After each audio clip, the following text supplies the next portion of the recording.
Estamos aqui acompanhando as últimas notícias sobre o apagão cibernético que afetou os sistemas de telecomunicações em várias partes do mundo nesta sexta-feira. As principais companhias aéreas dos Estados Unidos, incluindo Delta, United e American Airlines, suspenderam os voos no começo da manhã. Problemas parecidos também afetaram aeroportos na Alemanha, Países Baixos, Hong Kong e Espanha. Na Suíça, o maior aeroporto do país também suspendeu os pousos. Hospitais nos Países Baixos, a Bolsa de Valores de Londres e o sistema ferroviário britânico também foram afetados. Além deles, emissoras de televisão interromperam a programação por falhas nos sistemas. Os cortes foram provocados por problemas globais que afetaram o software fornecido pela Microsoft e pela empresa de segurança cibernética CrowdStrike. O CEO da empresa americana de cibersegurança informou que a causa do apagão foi identificada e não se trata de um ataque cibernético. Ele também garantiu que atualizações estão sendo realizadas para corrigir a falha. A Microsoft também emitiu uma nota informando que identificou o problema e que está adotando medidas para solucionar a situação, mas que ainda enfrenta algumas falhas.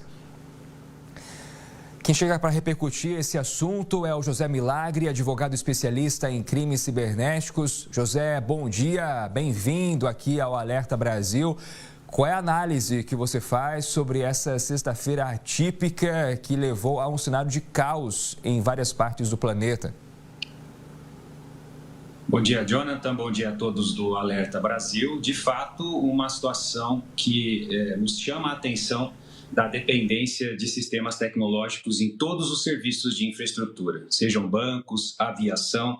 O sistema operacional, aparentemente uma atualização no sistema operacional desse software tão usado no mundo todo, da Microsoft, juntamente com o CrowdStrike, esse sistema de segurança da informação que detecta invasões, aparentemente teve uma atualização falha. E todos os serviços hoje de infraestrutura dependem desses sistemas e sentiram o impacto tanto que estão negando serviço em diversas estruturas críticas, inclusive com atrasos aqui no Brasil de algumas instituições financeiras. Ao que parece, não se trata de um ataque criminoso, a princípio um descarte de uma atividade hacker. É importante destacar que não só aqui no Brasil, mas lá fora, as penas para invasão ou interrupção de serviço telemático são penas altíssimas, mas ao que parece até o momento vai se conduzir uma perícia, houve uma falha dos próprios prestadores, o que não descarta eventualmente uma reparação por perdas e danos ou indisponibilidade que essas empresas, aeroportos, bancos possam buscar desses fornecedores globais de software. Ô José, a gente tem agora aqui algumas informações, inclusive o governo federal dizendo que essa falha não afetou os serviços e aplicativos como o ConectSUS, por exemplo, ou seja, que esses sistemas estão funcionando normalmente aqui no Brasil. Isso se deve ao fato de que quando o ataque ocorreu, era madrugada no Brasil, muitos computadores estavam desligados e por isso a gente não teve diretamente serviços importantes afetados aqui no país?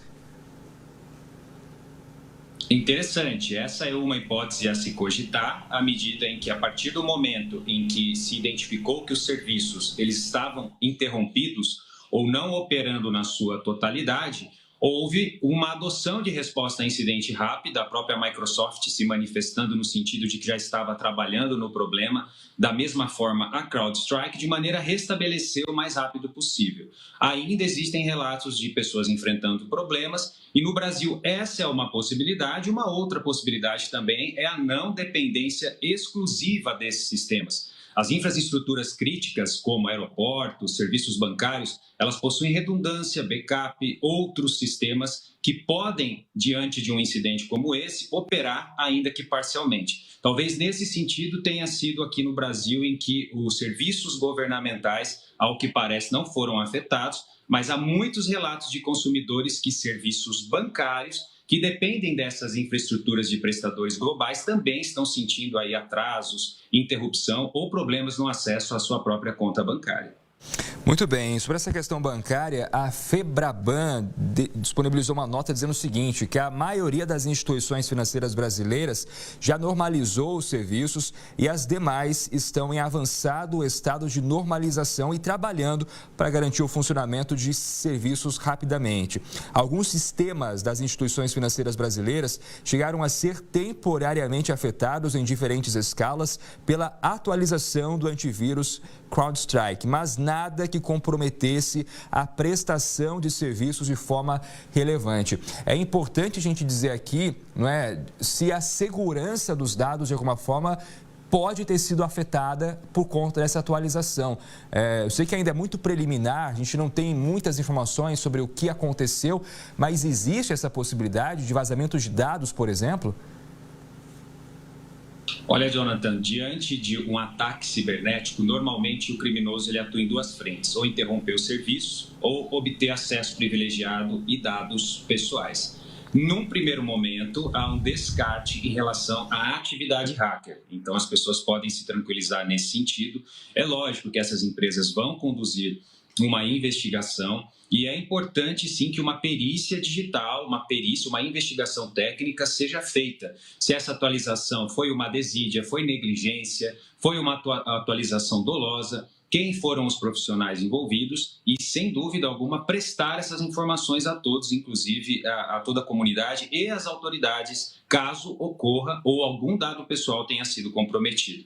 Como você bem colocou, é algo bem preliminar, provavelmente nas próximas horas nós teremos aí as decorrências, as investigações, as análises, para se entender se realmente está descartada uma atuação de hackerismo, ou seja, no sentido criminoso de prejudicar essa infraestrutura, ou se não, se existe tão somente a interrupção ou se dados pessoais também foram comprometidos. Em caso de comprometimento, lembrando, essas empresas têm o dever, por normas globais e no Brasil pela LGPD, de informar, publicizar isso não só para os titulares de dados, mas para as autoridades competentes, até para que nós possamos nos proteger em relação a eventual dado vazado.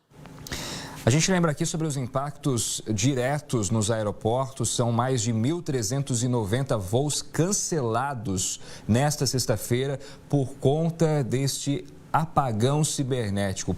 E esses voos afetados principalmente em aeroportos dos Estados Unidos, da Europa e da Ásia. Nos Estados Unidos, por exemplo, alguns aeroportos de estados como a Carolina do Norte, por exemplo, já estão orientando os passageiros a ficarem em casa até que a situação seja normalizada. Ou seja, aqueles que tinham viagens programadas para essa sexta-feira, que não se desloquem para os aeroportos dos Estados Unidos. Importante dizer aqui, não estamos falando do Brasil, que a situação ainda é diferente, os voos, ainda que possam ter algum tipo de atraso, estão ocorrendo, mas nos Estados Unidos a recomendação é que as pessoas fiquem em casa, em alguns estados, porque os aeroportos já estão superlotados e não há ainda uma estimativa de quando as operações serão normalizadas. Ou seja, mais de 80 mil passageiros que tiveram voos cancelados nesta sexta-feira por conta deste apagão cibernético. É interessante avaliar os impactos financeiros disso, não é, José? Você veja quantas pessoas perderam suas viagens e agora simplesmente não sabem quando terão esses voos remarcados. Imagina quem estava de férias, por exemplo, estava em um hotel, né? Já fez o check-out do hotel e agora vai voltar para onde? Vai ficar ali no lounge do hotel?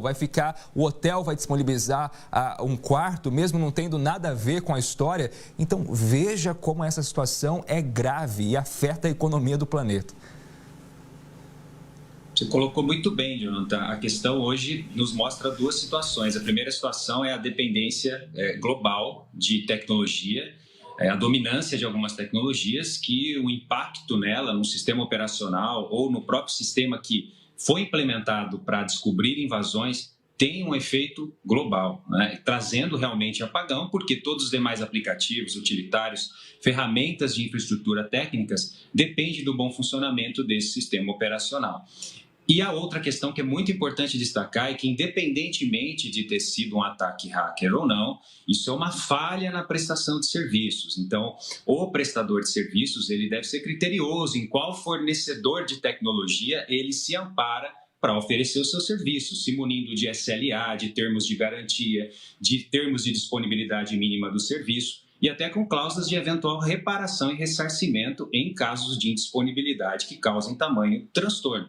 Então, não é de se estranhar que essas pessoas busquem a sua reparação em relação a aeroportos, em relação a instituições financeiras, caso efetivamente prejudicadas, e haja, sim, o dever de reparação, de restituição, considerando os transtornos. O fato de um prestador de serviço meu, enquanto aeroporto, instituição financeira, falhar, não é oponível ao consumidor que estava lá vivendo o seu dia, enfim, tinha compromissos e assim por diante. Então, esse fato pode ser levado até o judiciário e, comprovado o dano, essas empresas, essas instituições podem até reparar financeiramente essa pessoa que está passando por um transtorno, tendo em vista um apagão, e a empresa que se entenda com o prestador de tecnologia, que no caso aí falhou numa atualização. Acompanhando ainda sobre o setor da aviação, alguns especialistas ouvidos pelas agências de notícias internacionais dizem o seguinte, que é impossível você, numa situação como essa, ir para um plano B do ponto de vista manual, de fazer com que as pessoas embarquem sem um sistema funcionando. Então, veja como hoje o sistema aéreo está 100% dependente da tecnologia, dependente de que o sistema esteja funcionando para fazer o embarque dos passageiros. É hora de avaliar, por exemplo, que as empresas, as companhias, tenham sistemas operacionais diferentes para que numa situação como essa tenham um plano B, tenham para onde correr se um ataque, se uma falha de determinado sistema operacional parar, como a gente está vendo hoje? Você coloca muito bem. Hoje, as principais normas internacionais e boas práticas de segurança da informação, elas trazem um capítulo dedicado à análise de riscos, isso é muito importante. Se um sistema operacional dessa natureza, ele para, ou se o sistema que foi criado para detectar invasões para, qual é a afetação que isso vai me causar? Qual é a frequência que isso ocorre? Qual o dano associado? E quais medidas eu vou implementar caso isso ocorra? Análise de risco para essas estruturas críticas é fundamental. Não é possível que operem sem essa estrutura, sem essa análise. E como você bem colocou, existem outros capítulos destinados à contingência, ao Disaster Recovery Plan, ou seja, você recuperar rapidamente uma estrutura crítica, ter estruturas alternativas que possam suportar uma demanda, ainda que parcialmente, ainda que por pouco tempo, caso uma estrutura principal falhe. Ao que parece, as empresas restabeleceram o serviço até com uma certa brevidade, mas isso sim chama a atenção para dois pontos que eu não posso negligenciar enquanto estrutura crítica. Uma análise de risco bem estruturada e factual e um plano de desastres, um plano de resposta e de contingência e recuperação de desastres para que eu tenha regras específicas, métricas específicas, saiba o que agir e que eu restabeleça esse serviço o mais rápido possível. Nós verificamos até casos de hospitais, Então a gente tem casos aí envolvendo estruturas críticas de saúde que hoje, se elas negam o serviço, elas podem causar danos físicos às pessoas que dependem da telemedicina. Então essas estruturas elas não podem negligenciar nesse aspecto. Um bom plano de resposta e soluções alternativas para subir enquanto o sistema principal for prejudicado, seja por um ataque malicioso, seja por uma falha de segurança ou um dano causado pelo próprio atualização, pelo implemento da atualização. Bom, aqui no Brasil, a Agência Nacional de Aviação Civil, a ANAC, acaba de divulgar uma nota dizendo que monitora a situação e está em contato com os operadores e aeroportuários para avaliar e minimizar eventuais impactos no setor aéreo. Em Brasília, 5 voos da companhia aérea Azul partiram com atraso superior a 15 minutos. De um modo geral, o que a gente tem visto aqui no Brasil é isso. São voos que sofreram algum tipo de atraso, mas não há, até este momento, registro de voos cancelados diretamente por conta deste apagão cibernético. Então, a situação nos aeroportos brasileiros ainda é melhor do que lá fora. Ainda que a gente precise considerar que pessoas que vão fazer voos internacionais precisam considerar a possibilidade desses voos terem maiores impactos, principalmente para aeroportos dos Estados Unidos, da Europa e da Ásia. Então, os voos domésticos no Brasil estão operando, de certa forma, dentro da normalidade. Já os voos internacionais, com certeza, são os mais impactados por conta deste apagão cibernético que nós estamos acompanhando aqui no Brasil. Ou seja, você que tem viagem programada, tenha paciência, é importante entrar em contato com a companhia aérea para tentar descobrir mais informações. Há pouco a gente trouxe aqui ao vivo de Minas Gerais o aeroporto de Confins, já com uma fila extensa, porque o aplicativo da Azul Linhas Aéreas não está funcionando para o passageiro fazer o check-in online. Então, ele só consegue fazer o check-in presencialmente, estando no balcão da companhia para fazer ali o check-in e embarcar. Então, aquela recomendação que trouxemos aqui das companhias aéreas brasileiras, que os passageiros cheguem com antecedência ao aeroporto nesta sexta-feira, justamente para não perder o voo por conta deste apagão cibernético. Falamos também sobre a situação dos aplicativos bancários. Algumas pessoas já relatam instabilidade para fazer transações. A Febraban disse que sim, alguns sistemas foram impactados, mas que já estão trabalhando, os bancos já estão trabalhando para normalizar a situação. Ou seja, é saber que hoje, não é, José, vai ser um dia atípico e as pessoas vão enfrentar instabilidades ainda ao longo dessa sexta-feira, até que tudo isso se normalize. Se ainda não estender para o fim de semana. Exatamente, a gente pede para toda a população cautela, eventualmente, se puder não realizar as operações, e não façam, tendo em vista essa instabilidade e tendo ciência que essa afetação que começou em um software internacional adotado mundialmente, ela está refletindo no mundo todo e em que pese os esforços da empresa em corrigir e restabelecer, nós sabemos que tecnologia é um efeito cascata. Então, o sistema operacional base falha, inúmeras outras aplicações intermediárias falham e isso chega na ponta. O que nós esperamos é transparência das empresas para que seja efetivamente esclarecido se trata de um ataque malicioso, um ataque hacker com uma investigação, ou se foi simplesmente um erro humano, um erro de atualização, um erro das empresas que prestam serviço.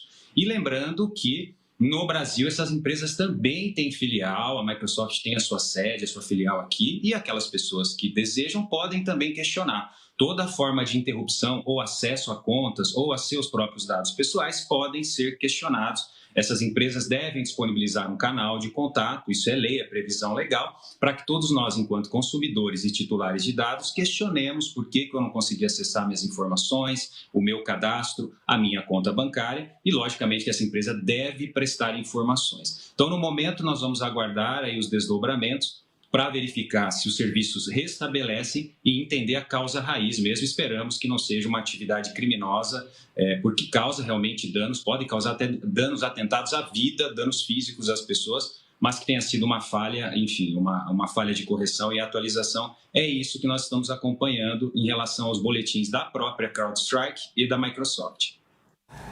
Alguns especialistas estão dizendo, José, o seguinte, que um problema nessa situação, o maior problema foi você ter disparado para praticamente todos os usuários do mundo uma atualização simultânea. Ou seja, a empresa não fez uma atualização por grupos, né? O que teria certamente evitado o tamanho desse problema, o tamanho desse caos que a gente está enfrentando, né? Dá para a gente explicar para o nosso telespectador se isso é normal, você disparar de uma vez só para o planeta inteiro uma atualização como essa? Não é normal. Em qualquer prática de engenharia de software, existe uma fase que se chama homologação.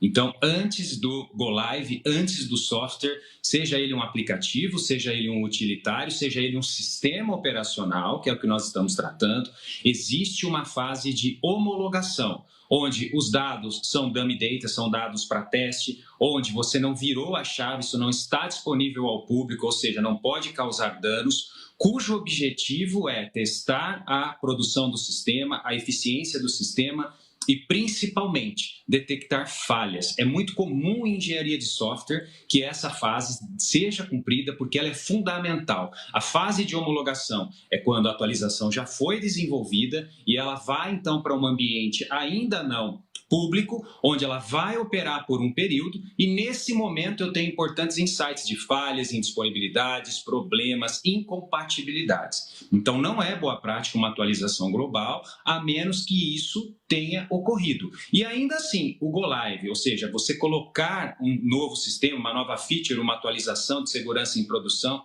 é sempre recomendado uma atualização parcial. Então, se você setoriza um pequeno grupo primeiro, um grupo de teste, você consegue ali eventualmente corrigir erros que você não identificou na fase de homologação. E os danos, logicamente, são muito menores. Então, se essa prática foi adotada sem homologação, que eu acredito não tenha ocorrido dessas empresas que têm, enfim, grandes profissionais e metodologias, isso, sem dúvida alguma, pode recarregar, porque a partir do momento que você disponibiliza uma feature de forma global e ela contém erros, é lógico que nós vamos ter problemas impactando todas aquelas infraestruturas, bancos, operadoras, aeroportos que estão utilizando aquele sistema como base.